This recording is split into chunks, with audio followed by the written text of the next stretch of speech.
La fête de la science, c'est fêter le savoir scientifique qui est accumulé chaque année, mais c'est aussi fêter ceux qui l'apprennent à l'école, également chaque année, et chaque rentrée scolaire, c'est l'occasion de repartir pour apprendre des nouvelles connaissances.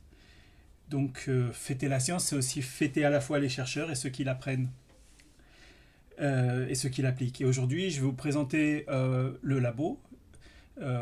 Donc on est à l'École normale supérieure à Paris. Moi je m'appelle David Holkman, je suis à l'ENS et je vais vous parler du cerveau à différentes échelles, révélé par la biologie computationnelle. Donc c'est avec mes étudiants, les chercheurs qui travaillent avec moi, les postdocs, que nous réalisons nos recherches. Et je vais vous en parler brièvement. Et ensuite, je vous laisserai aller sur le lien sur le site de l'école normale pour avoir pas simplement ce brief que je vous fais maintenant, mais l'ensemble. Donc, le cerveau à différentes échelles. Il y a deux façons, en fait, vraiment d'aimer le cerveau.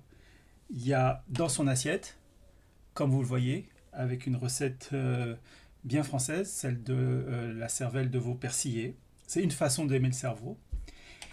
Nous, on l'aime différemment. On l'aime à travers son étude, et je vous ai montré ici à gauche une figure de représentation schématique de Léonard de Vinci, qui montrait que déjà, il avait l'idée de classifier, de comprendre si on pouvait avoir une idée de ce que fait chaque région du cerveau, donc avec il y a plus de 500 ans.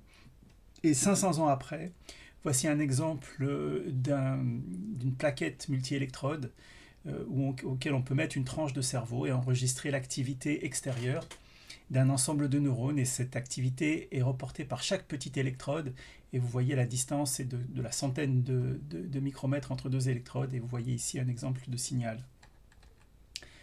Donc évidemment, à travers les espèces, le cerveau peut changer de l'éléphant à l'homme, du dauphin au gorille, au chien, etc. À différentes tailles pour réaliser des fonctions complexes, mais également, ça c'est l'exemple du ver nématode qui a 302 neurones et qui arrive avec ça à avoir un comportement autonome, pouvoir se nourrir, manger et avoir même des comportements de rechercher de nourriture complexe, puisqu'il peut bouger d'un endroit où il bouge de façon aléatoire à bouger de façon dirigée pour aller chercher sa nourriture à un autre endroit. Donc, qu'est-ce que les approches computationnelles comme la modélisation, la simulation, l'analyse de données nous révèlent sur le fonctionnement du cerveau? Alors là, je vous ai donné un exemple de cerveau à plusieurs échelles avec l'échelle temporelle, ici l'échelle spatiale, comme on peut le voir, et comment le cerveau s'organise et fonctionne à travers les échelles reste une question importante, c'est-à-dire que si on connaît l'échelle moléculaire, on voudrait comprendre comment l'échelle cellulaire s'organise, et si on a des informations sur l'échelle cellulaire, comment le réseau s'organise. Et donc, comment créer des conditions de fonctionnement pour trouver les lois biophysiques de statistiques. Et pourquoi ces lois nous intéressent? Parce que si on les connaît, on serait capable de prédire les réponses physiologiques. Donc les approches qu'on a, c'est essentiellement la modélisation mathématique, trouver les lois et les phénomènes reproductibles de la biologie, comment les processus moléculaires définissent les fonctions cellulaires et trouver leurs statistiques. Trouver des formules pour trouver des relations entre les grandeurs, physique, chimie, etc. Donc ça, c'est les deux raisons pour faire la modélisation.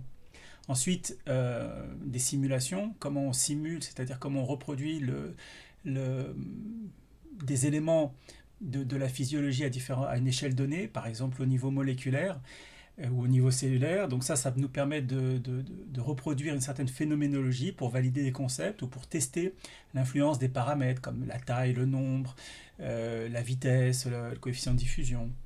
Enfin, une partie importante aussi de notre travail, c'est l'analyse de données pour extraire des caractéristiques à partir d'enregistrements, d'électrophysiologie, d'imagerie, pour récupérer la connectivité des neurones, la connectivité fonctionnelle, ou alors pouvoir extraire des informations pertinentes à partir de séries chronologiques. Et ça nous impose de transformer, par exemple, quand on a besoin, une difficulté, c'est de transformer l'information temporelle en une information spatiale. C'est-à-dire, qu'est-ce qui a permis de générer une information temporelle? Est-ce qu'on peut retrouver, par exemple, une connectivité neuronale? Et le traitement du signal, Donc, ça nous permet d'extraire des informations des données pour avoir, à partir du signal, enlever le bruit et trouver des propriétés pour pouvoir interpréter les données. Donc, sur cette fête de la science, donc sur le site de l'ENS, j'ai décomposé en cinq sous-parties. La première, c'est comment la lumière est transformée en un signal électrique dans la rétine, comment on peut voir un photon dans le bruit moléculaire, donc c'est une espèce de soupe de molécules qui bougent, comment on peut détecter un photon qui est aussi un événement moléculaire à travers la lumière qui rentre dans la rétine, et là vous voyez des exemples de photorécepteurs qui tapissent la rétine. Deuxièmement, ce sera le routage moléculaire dans le réticulum endoplasmique, c'est un organelle important qui permet le routage, c'est-à-dire des molécules, elles sont aiguillées un petit peu comme dans le métro ou dans le train, à travers ces différentes voies. Donc comment ça se passe cet aiguillage, comment les molécules sont transformées d'un point à un autre, et comment on peut utiliser le débruitage des images pour retrouver ce flux. Troisièmement, les épines dendritiques. Il y a sur les dendrites des neurones des épines, comme vous voyez ici, avec des petites têtes et un cou. Et donc la question, c'est comment la modélisation du calcium dans les épines nous permet de mieux comprendre les prémices de la mémorisation, de ce qu'on appelle la plasticité synaptique. L'activité synchrone dans le cerveau, donc ça c'est l'aspect quatrième point. Comment l'analyse du calcium dans les cellules gliales nous permet de mieux comprendre la communication entre les réseaux des cellules. Enfin, prédire le cerveau pendant l'anesthésie et le coma. Donc, comment en utilisant l'EEG et des méthodes mathématiques, on peut prédire, c'est-à-dire trouver des prémices qui nous disent comment le cerveau va être dans quelques minutes. Voilà, écoutez, je vous remercie et bonne fête de la science.